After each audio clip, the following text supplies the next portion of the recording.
Eu queria começar hoje dividindo com vocês essa pergunta que eu imagino que vocês tenham passado por ela na leitura, que em francês, eu não vou gastar o meu francês porque eu sou muito fluente na língua, mas que em francês quer dizer: o que que a gente está fazendo aqui? Por que que E aí eu vou começar bem do começo. Por que que hoje, nesta terça-feira calorenta, às 4 da tarde, a gente está aqui discutindo um conceito de um cara que chama Jean-Henri, que fala sobre o coletivo e o que que isso significa no manejo do tratamento clínico em uma instituição? Por que que a gente está aqui fazendo isso? Porque essa pergunta ela é um norteador ético, assim, do ponto de vista clínico. Enquanto clínico, a gente sempre precisa se perguntar por que que a gente faz o que a gente faz. Por que que a gente está aqui? Porque a gente podia estar na praia, a gente podia estar tomando cerveja, a gente podia estar atendendo um paciente que paga R$ 500 a hora, a gente podia estar fazendo mil coisas, mas a gente está aqui. É, Isso é super importante. Essa imagem, só para fazer a referência, é uma obra de arte de uma, enfim, artista francesa que chama Anaïs Blanchard. É, e aí, é, a outra, e aí avançando um pouco, eu acho que tem uma coisa que é super importante da gente pensar quando a gente começa uma leitura, é ter muita clareza de quem é que a gente está lendo e por que que a gente está lendo esta pessoa. Então, para a gente sair, às vezes, um pouco de um lugar, de uma discussão que, por exemplo, às vezes rola sobre o Freud, o Freud era machista, o Freud era falocêntrico. Meu Deus, o Freud o Freud era um homem branco, estava em Viena, escrevendo em 1920. Vamos ler as pessoas à luz do tempo delas e não diminuí-las por isso. A gente precisa pensar no conhecimento como uma espiral do conhecimento, que um vem, o outro vem, o outro vem, e aí a gente vai construindo. O Jean-Henri, ele fez 27 anos de análise com o Lacan. Lacan foi analista dele por 27 anos. E ele dizia que Laborde, para ele, era uma resposta ao Lacan, porque todo mundo sabe que o Lacan tinha a famosa frase de que o que melhor há de poder se fazer por um psicótico é secretariá-lo. E isso era algo do que Repete, Malu, essa última frase que você falou, que eu perdi um pedaço E o do. que melhor, assim, pode se fazer, de um ponto de vista de tratamento com um psicótico, é essa coisa do secretariado, né? De secretariado. E o Jean-Henri, ele discordava e dizia que um dos motivos pelo qual ele se empenhou em ser um dos fundadores, né, de Laborde, dessa clínica em 53, era muito para contradizer o analista dele, que era ninguém mais, ninguém menos do que o Lacan. E ele, eles vêm aí, né, no pós-guerra, ele é de uma turma do pós-guerra, então ele estava aí nessa galera que foi super importante para desmistificar a loucura, o tratamento, o encarceramento de doentes mentais, ele participou ativamente. dessa revolução da psiquiatria. E aí, pouco depois do Lacan morrer, ele começou a ministrar esse seminário, o coletivo, refletindo sobre isso e sobre a experiência clínica dele. Então, acho importante a gente ter bem fundado que é sobre esse cara que a gente vai falar. Quem era o Jean-Henri. É,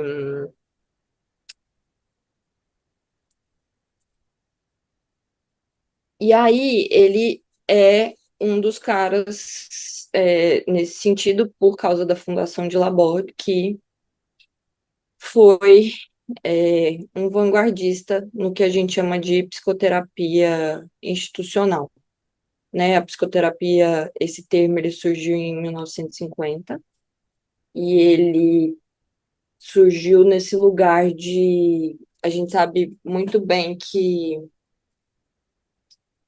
até hoje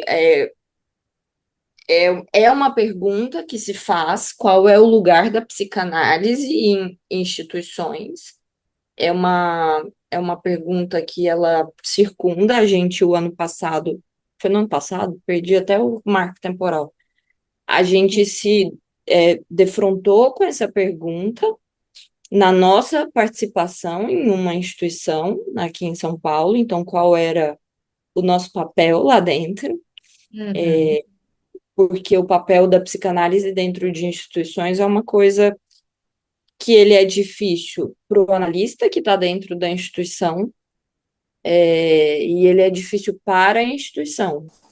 E acomodar isso tudo é uma coisa bem difícil. Um dos outros grandes, enfim, pensadores e um médico muito importante nessa frente foi o Tosquelles, é, e ele dizia uma coisa que a Mi sempre traz para nós, que as instituições psiquiátricas elas deveriam ser lugar de passagem, não lugar de depósito.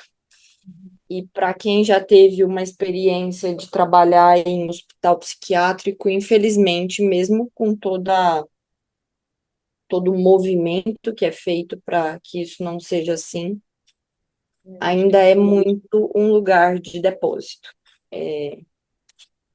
E para não ser um lugar de depósito desses sujeitos, vem esse pensamento do que é a psicoterapia institucional, que é essa possibilidade da instituição olhar para si mesma e cuidar de si mesma.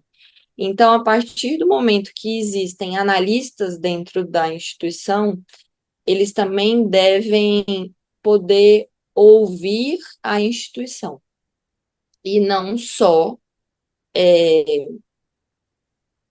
os atendidos, os pacientes daquele lugar.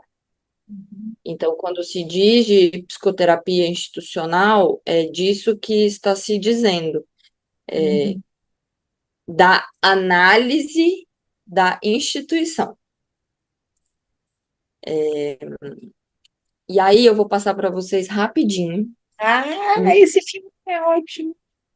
desse figurinha, só para ambientar a gente. Façam assim se o áudio estiver saindo aí, tá bom? Ele está em Laborde, tá aí.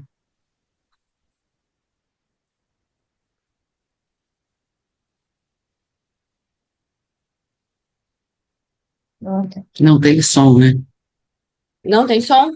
Não. Ai, ai, áudio. Anda mais um pouquinho para ver se aparece. Quando você compartilhou o documento, você compartilhou o som?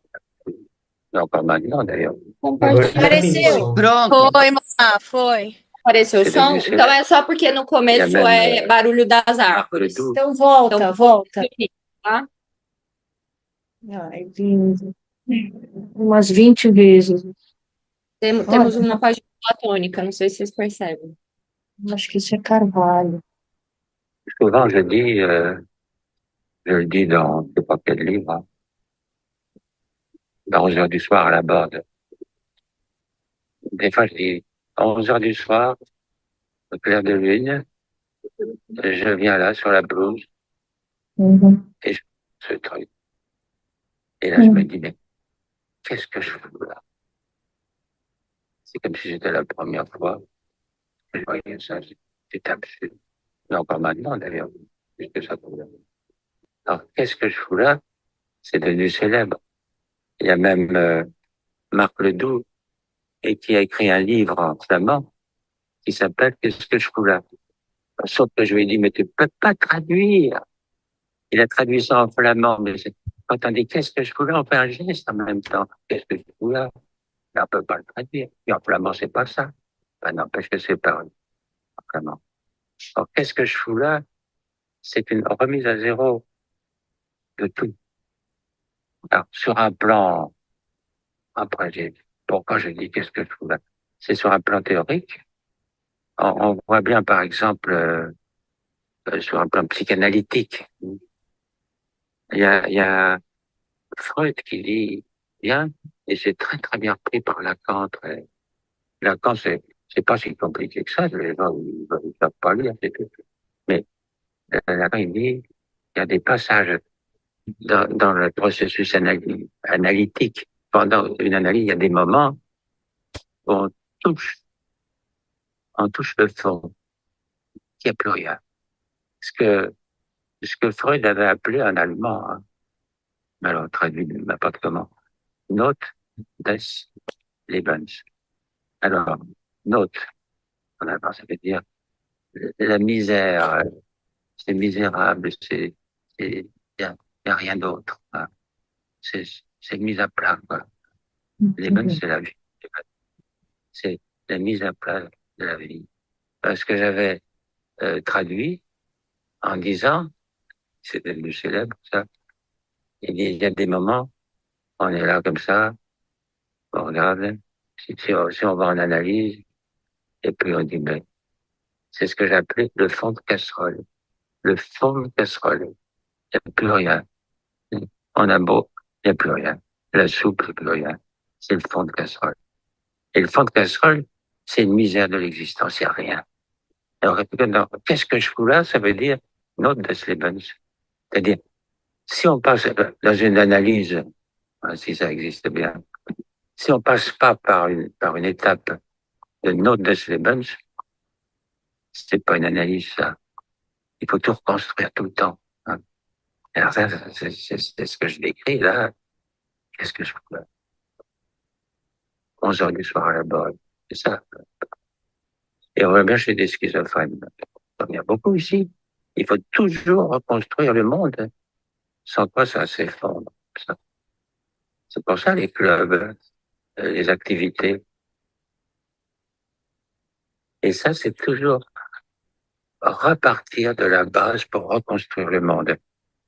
Et c'est ça, les schizophrènes qu'il faut faire. Mais ici, c'est quoi le travail? C'est faire la distinction entre statut, rôle, fonction. Et je répète ça tout le temps. Le statut, c'est un type qui est embauché parce que il a tel diplôme, je sais pas quoi, une certaine expérience. Il a un statut. Il a une feuille de paye même, en rapport avec son statut. Mais sa fonction, du moment qu'on est ici, c'est quoi? Sa fonction, c'est d'être pris dans un ensemble, le club, autre chose. Il a une fonction thérapeutique, c'est-à-dire de tenir compte que les autres, ça existe, hein, et que c'est pas des numéros comme ça, comme dans beaucoup d'hôpitaux, hein. Que c'est important, par exemple, de dire bonjour, même de loin. Ah, bien sûr que c'est pas prévu dans le statut. On est embauché pour être infirmier, bureaucrate, etc. N'empêche que ce qui compte, c'est pas ça. Dans le rôle, on ne peut pas savoir. C'est les autres qui vous le donnent. Un rôle qu'on ignore des fois, qui est bien plus important qu'on croit. C'est très curieux. Même des gens complètement un pragmatique qui ne bouge pas. Et il y en a plus, malheureusement, plus qu'il faudrait ici. Hein. Eux qui ne partent pas à la roulette, ceux-là, qui restent dans les coins et quand on passe, ils font. C'est tout ce qu'ils font de la journée. Alors, si on ne répond pas, on est un salaud, c'est tout. Hein. Sans le savoir, en plus, c'est plus grave. Voilà, peut-être. Isso ela aborda. Então, só para a gente ressituar aqui um pouco, a Mas, né? gente ainda nem, a gente ainda nem começou, tá? Mas assim, eu acho que antes da gente começar a falar do coletivo, a gente precisa situar quem é o Jean-Pierre, e que história é essa que ele está se propondo a nos contar neste livro que a gente está se propondo a ler, debater e conversar sobre. Porque se a gente não parte desse lugar de fundamento, né? No princípio do fundamento estava o fundamento. A gente pode se perder bastante aí ao longo da conversa. Então, podemos dizer, talvez, que seja uma resposta sintomática ao analisando, do analisando ao analista, tentar provar para o Lacan que é sim possível uma trama transferencial na psicose? Podemos. Mas, bom, ele fez algo de muito bonito com o sintoma dele, quando ele faz essa questão e fala: não, eu vou provar que é possível sim uma trama transferencial quando se trata de psicose. E, para isto ser possível, na visão dele, alguns conceitos o acompanham e o precedem.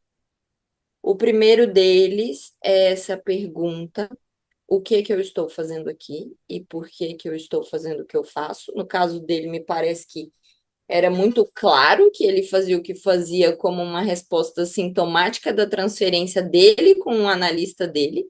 Nem por isso ele deixou de fazê-lo.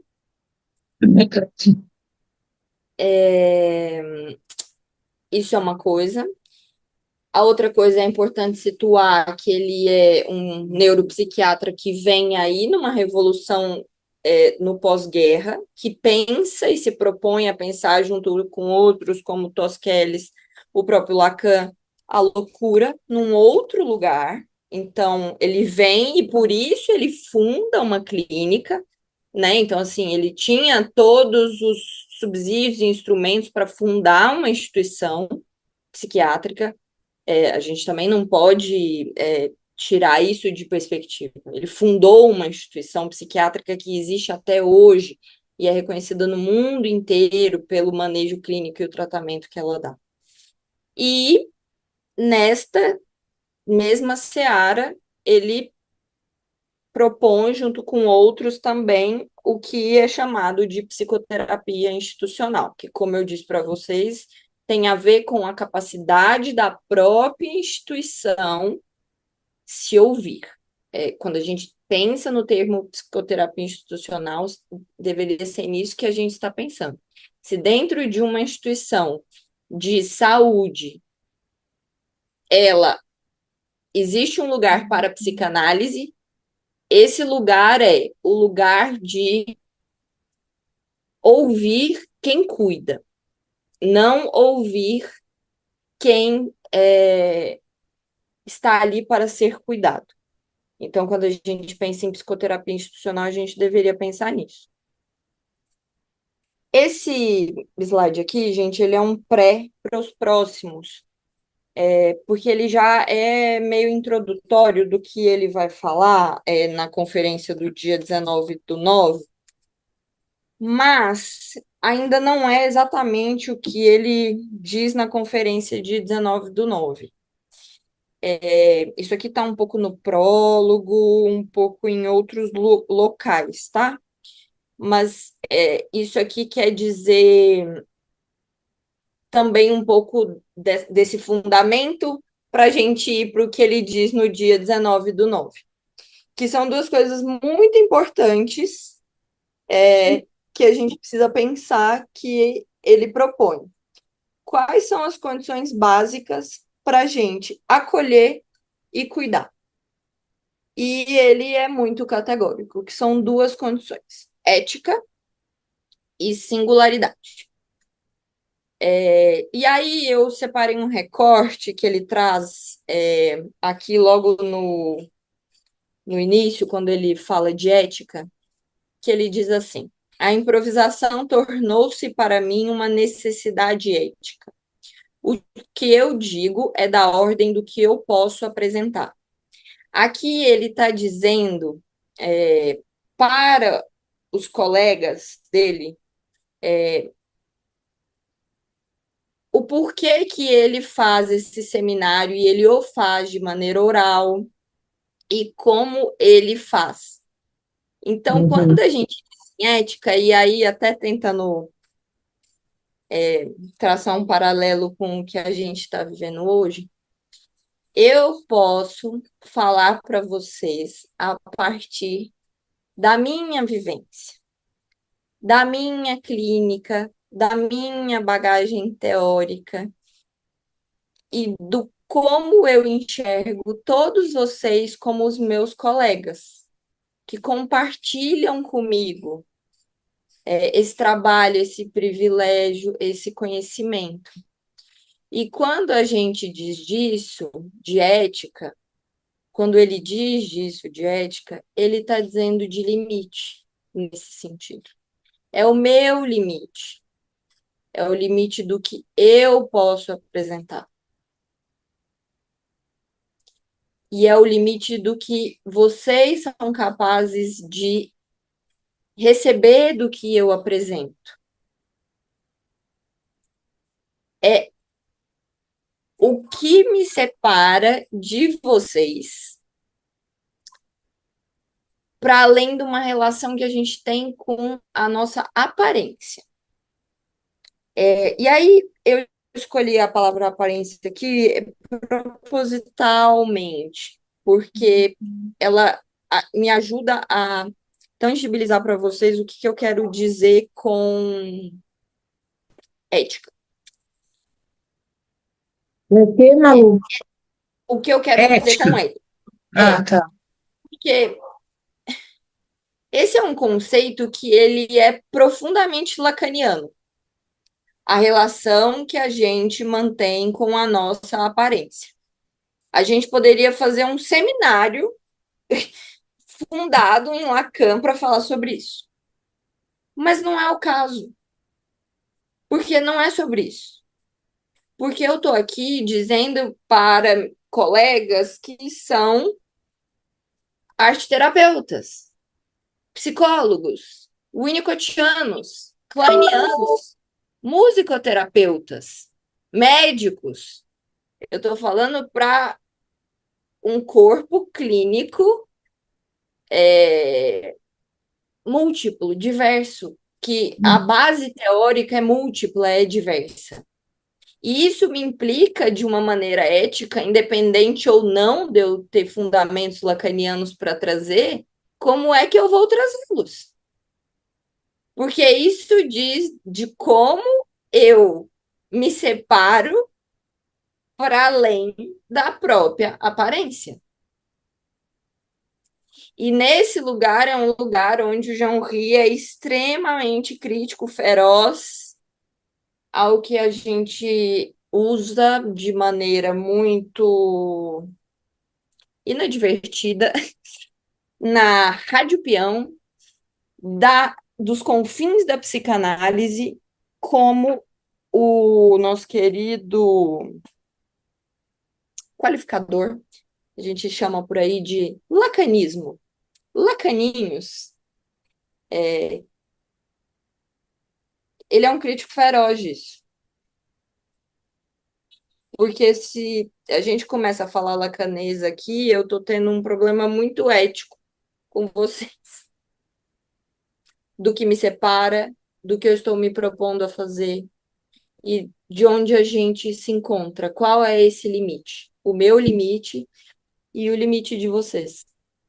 Malu, Posso só fazer uma parte? É isso que É, você falou, né? De que você está falando com psicólogos, psicanalistas, médicos, enfim, anyway, várias pessoas de várias linhas, né? Que todos trabalham com saúde mental, mas cada um no seu viés próprio. uhum, E aí você está falando do quê? Você está falando da singularidade não só de cada um, mas do Instituto Casa do Todos, né? O que singulariza, uma das coisas que singulariza o Instituto é essa diversidade, né? E se você fala numa linguagem só, né? Você só exato, vai atingir uma parte dessa população, e isso é antiético para ele, né? exato, exato. E é antiético porque não considera o que é o outro. O que é E não considerar o que é o outro? É não considerar o seu limite, porque a partir do momento que a gente é capaz de considerar o nosso limite e ver o nosso próprio corpo, que a gente não fagocita o outro. Então, quando ele diz de capacidade ética, ele está dizendo disso, da nossa capacidade de não fagocitar o outro. E isso tem tudo a ver com singularidade, porque é a partir daí que a gente consegue sair desses conceitos totalizantes, lacanismos, para além da nossa própria alienação e Uhum. enxergar. E aí, é, eu vou ler para vocês essa frase, acho que todo mundo já leu. A ética do cuidado na psicoterapia, ela deve considerar a singularidade de cada paciente, respeitando sua história e experiências. Isso é essencial para um tratamento efetivo. Uhum. A singularidade é a nossa capacidade de reelaborar conceitos totalizantes para além da nossa própria alienação. Mas eu não me contive e eu tive que pôr aqui uma frase do nosso querido Lacan. Para a gente fazer isso, a gente precisa ter muito respeito pelo o passado, porque a frase do Lacan é o passado em sua forma absolutamente real. A nossa singularidade, que é composta por esses conceitos totalizantes que nós temos de nós mesmos, Mesmos. a Aham. gente totaliza é o nosso passado na nossa forma absolutamente real. Quando a gente se encontra com o nosso totalizante, e aí a gente pode usar 30 mil conceitos para falar disso, a gente pode falar de Unheimlich, a gente pode falar de traçonário, a gente pode falar de 39 milhões de conceitos da psicanálise que flertam com esse lugar.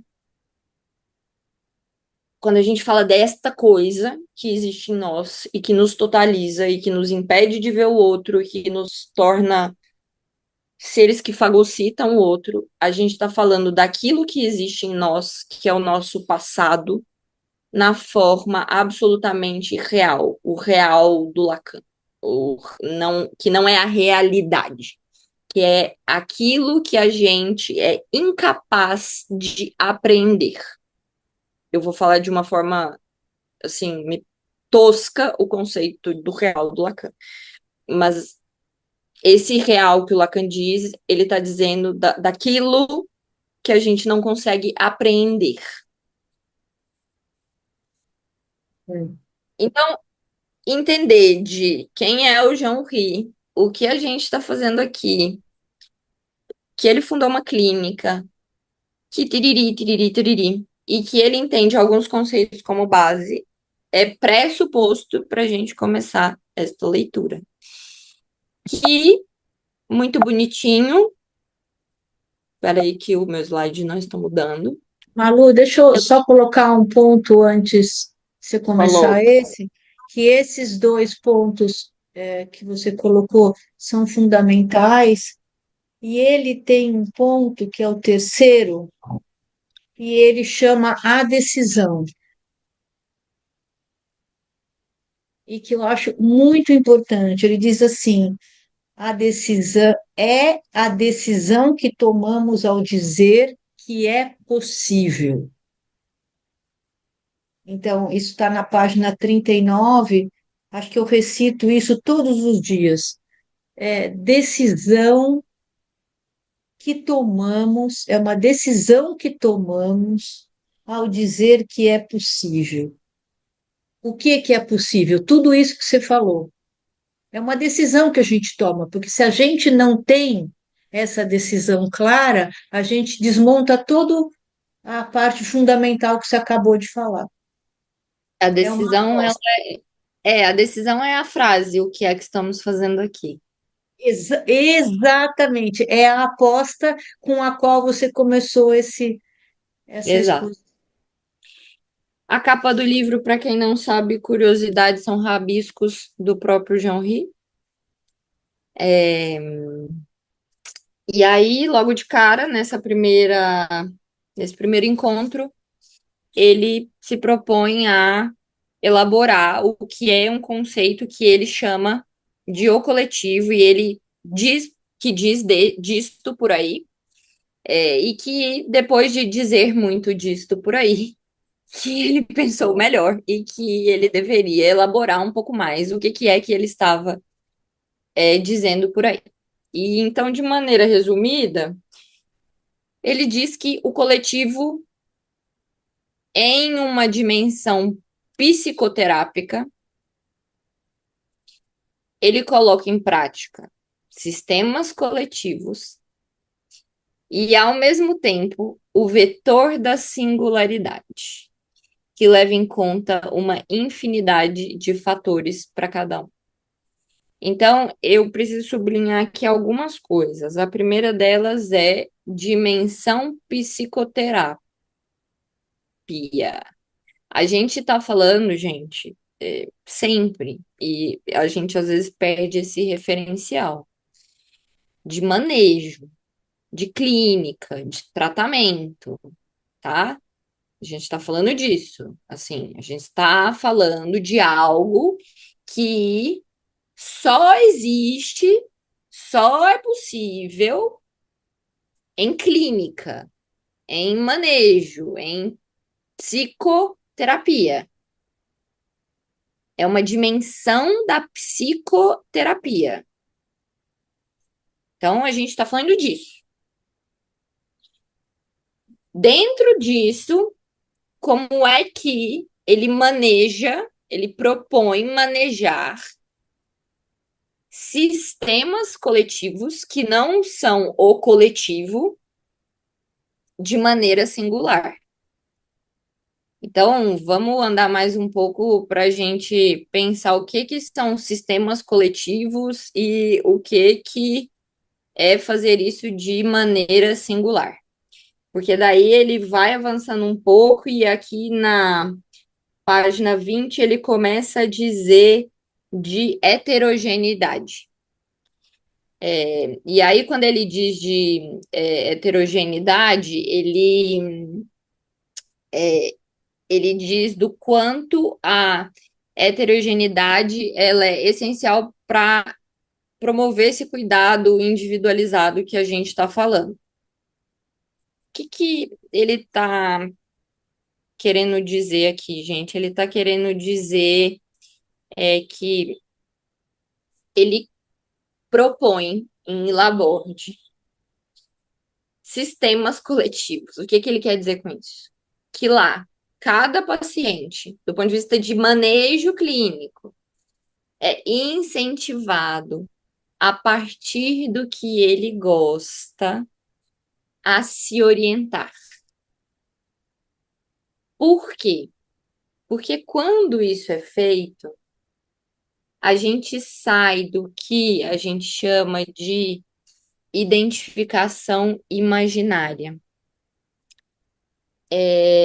Novamente, eu não vou entrar aqui no RSI do Lacan, gente. A gente não vai falar do que é real, simbólico, imaginário, do ponto de vista do conceito do Lacan, blá blá blá. Nem temos tempo para isso.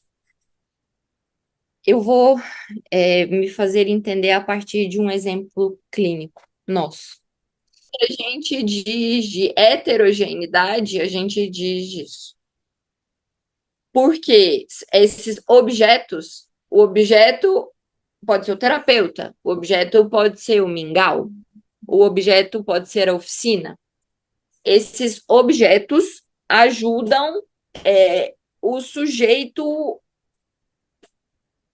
a ressituar que o que ele está fazendo ali é da ordem da fantasia.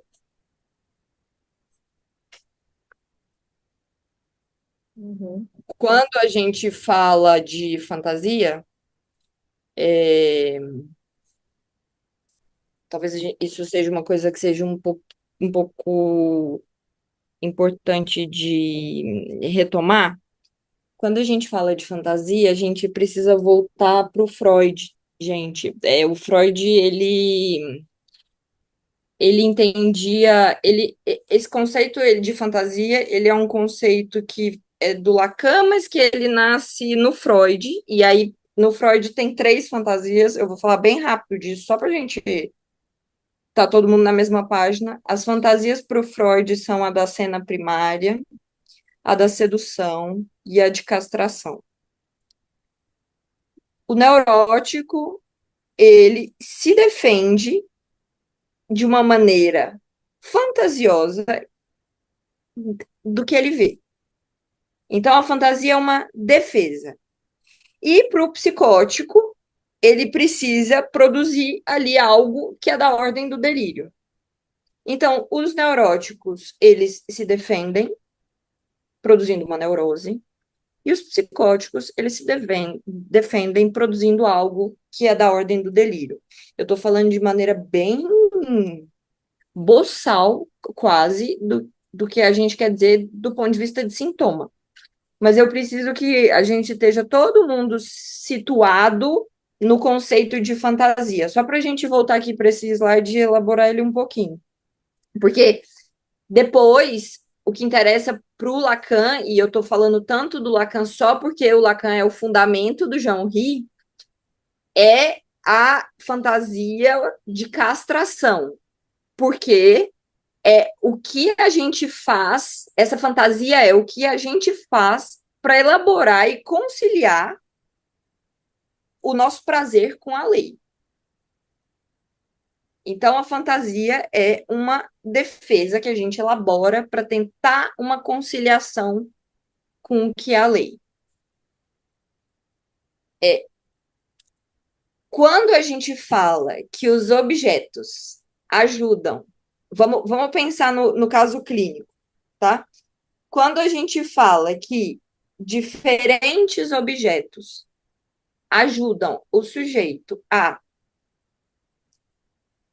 ressituar essa fantasia, quando o Jean-Rey propõe heterogeneidade, ele propõe que dentro de uma instituição esses sistemas coletivos tragam diferenças, porque essas diferenças vão auxiliar esses pacientes não criarem delírios que são da ordem da fantasia, de uma defesa, de um adensamento, de uma identificação. Então, a fantasia ela é uma defesa. E quando o sujeito entende que aquilo é uma fantasia e que aquilo é uma defesa, com coisas que ele está identificado, ele consegue andar. Então, o Lacan diz disso no seminário 11. Como é que a gente faz a travessia das nossas identificações? Como é que a gente para de se identificar e para de repetir e para de se adensar e para de se alienar e de promover coisas uniformizadas, alienantes, e começa a conseguir ver o outro, entender que existe ali outra coisa, que existe a fantasia e que por detrás da fantasia existe outra coisa que você não está enxergando. Porque esta outra coisa, ela impõe um limite, que castra. Todo limite castra.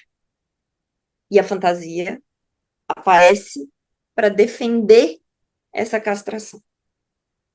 E a fantasia uniformiza todo mundo.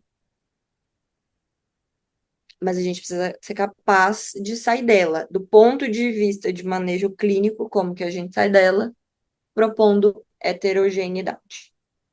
Queria colocar só algumas percepções aqui, tanto da heterogeneidade, né, que o Jean-Henri traz, mas também a gente pode pensar no Guattari, ele traz esse conceito também, ele trabalhou lá com o Jean-Henri, né, e até fazer um paralelo com a Casa do Todos, que é essa existência dessas diferenças, né, dessas várias pessoas, vários grupos, vários espaços diferentes, e principalmente a livre circulação, né, para justamente quebrar com esse imaginário fixo de uma pessoa sobre um terapeuta. Existe essa proposição da própria Miri estar ali abertamente, da livre circulação, né, do livre circular, e até mesmo desse intercruzar de outros saberes. Mas também trazendo isso e pensando também no Jean-Henri, pegando uma coisa que tu falou aí de início, né, que eu vejo que é muito importante, né, para pensar Laborde, é pensar Tosquelles, é pensar Saint-Alban, né, é pensar a época que o Jean-Henri estava vivendo, sabe, porque é o pós-guerra, a França está uma efervescência, Tosquelles foge da Catalunha, porque ele era catalão, tinha, né, guerra civil, né, e ele era psicanalista. E Saint-Alban, eu posso ver, né, como funcionava a próprio germe de Laborde, porque tem essa questão do heterogêneo, porque também era uma urgência, né, pós-guerra, bora, vem, quem puder ajudar, ajuda. E também muitos refugiados artistas, filósofos que iam por ali. Então, eu fico vendo, pensando Laborde, mas Laborde também como um movimento político, Laborde também como outra Sem forma de dúvida. pensar as relações, né, e não uma maneira capitalista, e não uma maneira, sabe? Só Eu acho que existe a é interessante partir colocar isso.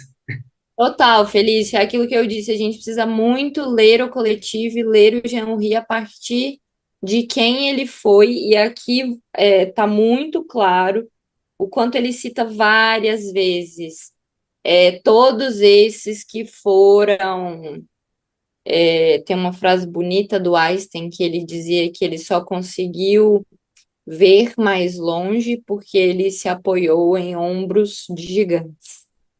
E o Jean-Henri deixa muito claro aqui quem são os gigantes dele. É, Tosquelles, e só um detalhe também que eu gosto Delevingne. muito é a experimentação que ele se permite. Eu vejo Sim, que um dos campos que ele se permite é a experimentação, e eu acho isso muito sim, ousado, porque ele se permite esse encontro com os diferentes, total. né, com, E eu acho que né, isso que você falou do pós-guerra é muito importante, porque assim, normalmente a gente se permite, mas a gente só se permite no último do último e sem saber muito bem o que aquilo quer dizer, né? É, via de regra, estou falando de nós, estou falando de seres humanos em geral. Quando a gente está no limite, você tem um pós-guerra, onde você tem menos terapeutas para um monte de gente que está pirada, porque né, a guerra trouxe não só as neuroses, como o aparecimento das psicoses naqueles que já tinham uma predisposição, porque vamos combinar que é um desencadeante de tanto uma guerra, né? Então, assim, e aí você se permite, e aí você vê que dá certo. Ou você se permite seguir um visionário que viu aquilo e disse, vamos assim. Mesmo que você tenha um visionário, né, que eu acredito que o Ri é um visionário, mas assim, aqueles que foram junto, talvez tenham ido junto, porque, putz, o que nós vamos fazer? Nós não temos terapeuta, não temos tanto hospital, não temos um monte de doido, né? Vamos ver se isso aqui funciona, né? E isso é muito legal, porque é o arriscar, né? É que Enfim, se você para pensar na Casa do Todos, eu sei que a gente está com o tempo esgotado, mas não posso perder essa oportunidade, já que o Felipe falou, fazendo um paralelo com a Casa do Todos. Quando que surge a Casa do Todos? Ela surge após ditadura militar, Uhum. após as pessoas que viveram a ditadura militar, nos seus reflexos, eu, Gustavo, Carmela, Ângela, Camila, Riva, né, e todos, muitos todos de vocês, né, e a gente cria o quê? A gente cria uma comunidade. Com o quê? Com diferentes. A gente Sim. pega a gente pega Beatles, a gente pega é, a, a, a Revolução Paz e Amor e a gente constrói uma terceira coisa, né? Arriscando esse lugar aonde dá para tratar em comunidade no diferente. Então, nossa, é muito lindo isso, Felício. Obrigada por ter lembrado que o Jean-Henri fala muito da história, né? Ele fala muito da história, da onde viemos, para que viemos, né? E essa é a questão que hoje é o nosso bem, né? O nosso bem maior é a nossa pérola de Casa do Todos, né? Da onde viemos, né? E o que estamos fazendo aqui ainda, né? Sim. Sustentando a diferenciação, sustentando o comunitário, sustentando o coletivo na singularidade. Então, nossa, muito obrigada, Malu. Acho que muito obrigada a todos vocês. Eu estou muito contente de organizar Porque esses pedaços. a gente está só começando, ainda tinham vários slides, mas a gente não está com pressa também, né? Não, Então, eu sugiro que por hora a gente continue aqui no 19 de setembro e que a gente possa, não sei se todos concordam, esmiuçar, porque de fato é uma leitura muito densa e que passa por muitos conceitos. Se a gente vai lendo e relendo e relendo, conceito, conceito, conceito. Eu de verdade quero me propor a não fazer isso aqui um grande seminário do Lacan, apesar dele ser muito fundado na teoria do Lacan, eu vou tentar trazer para vocês sempre da maneira como eu trouxe hoje, com um caso clínico, tentando explicar os conceitos de um jeito bem, talvez até condenável, mas assim, eu entendo que essa é a minha maneira ética possível de me direcionar a vocês, colegas heterogêneos, muito para a gente obrigada, Malu. conseguir Nossa, muito discutir obrigada essa. mesmo. Então, vamos continuar no dia 19, porque ele ainda vai falar de muita coisa, vai falar de caixa preta, vai falar de transferência, vai falar de muita coisa importante. A gente, hoje é 25 de fevereiro, a gente fala de novo na última semana de março. Vamos tentar na última semana de março terminar o do dia 19, tá bom? Tá bom, Pode ser? Malu. Beleza, Malu, obrigada, obrigada, pessoal. Foi, tá muito bom. Obrigado. Parece que já acabou, foi 1 hora já? Já passou. Ô, Obrigada, louco, gente. Obrigada, Malu. Merda para nós. merda, beijos, gente. Tchau. Meu Deus, aqui.